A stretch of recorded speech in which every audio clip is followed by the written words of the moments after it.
Welcome to the Vegan Menopause Podcast. My name is Anna Peltzer. I am a menopause coach, a meditation instructor, and I'm here to talk about how to navigate perimenopause holistically from a vegan perspective, using meditation, mindset, and nutrition tips to help you have the best possible experience with menopause.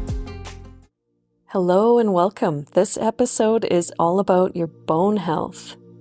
You may have heard that osteoporosis is common in women as they age, but why? Bone is living tissue that is constantly changing. It's not solid like we might think. It looks kind of like a honeycomb. Our bones are always being broken down and replaced or remodeled with new bone. Estrogen has a protective effect on bones and also helps with calcium absorption. So as estrogen decreases, our bones can break down faster than the body can replace the bone. When we are younger, the bones are built up faster than they are broken down, but during menopause, we lose bone faster than it can be built back up. So if you think back to that honeycomb, the holes would be getting bigger and bigger. And because of the loss of estrogen having this effect on our bones, women are 2 to 3 times more likely than men to develop osteoporosis. We also have a lower bone mineral density than men to begin with. Things that can up your risk factor of osteoporosis might include family history, if you have fair skin or hair, a small frame, low calcium or vitamin D, smoking, alcohol consumption, eating disorders, early menopause, and that could also include medical menopause from a surgery, certain medications, and sedentary lifestyle. But there are things we can do to help our bones. You can get a bone density test to know where you stand.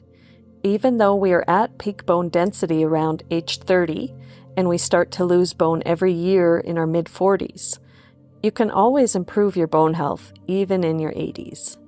Osteoporosis often doesn't have symptoms, except possibly loss of height or fractures. But I'd rather you find out if you have osteoporosis before breaking any bones, obviously. So if you can get your bone mineral density checked, it's great knowledge to have. Diet is a huge factor.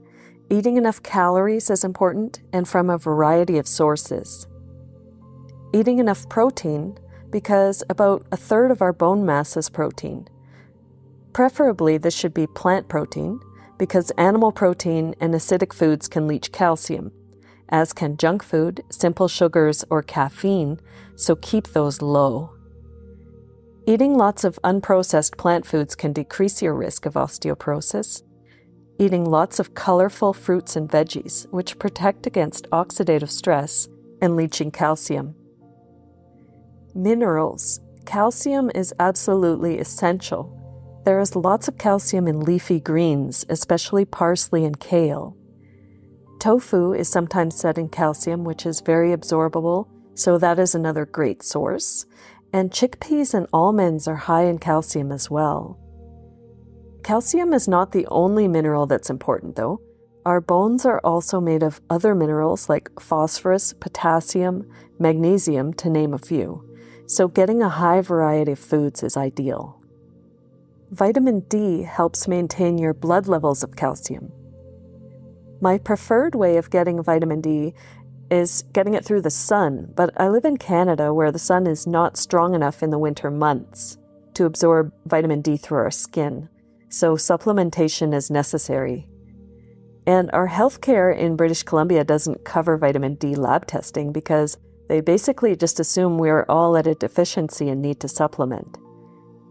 Some things like oat milk might be fortified with vitamin D, and mushrooms have some vitamin D as well, but it's not sufficient on its own. Exercise is the next thing to consider. Weight-bearing activity helps us build more bone cells. So you want to put some stress on your bones, and that'll stimulate the bone building and more calcium to be deposited into your bones.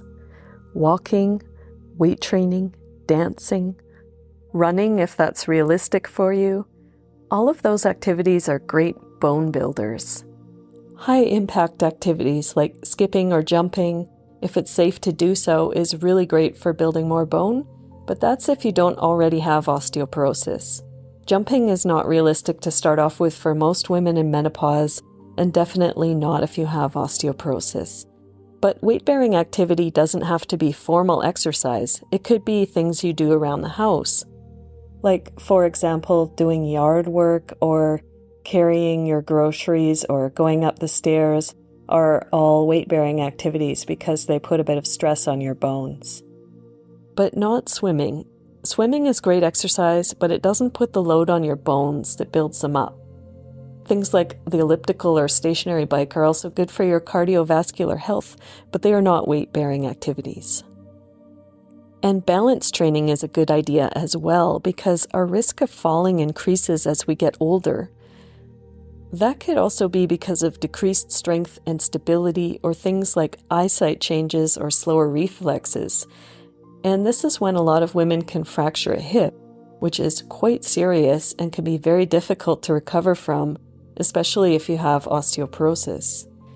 So balance training is great to help avoid falls, and that type of exercise would involve things like standing on one leg or shifting your weight. Tai Chi is an excellent example. Getting enough sleep is of course super important as well to help with recovery and to give your muscles and bones a chance to repair.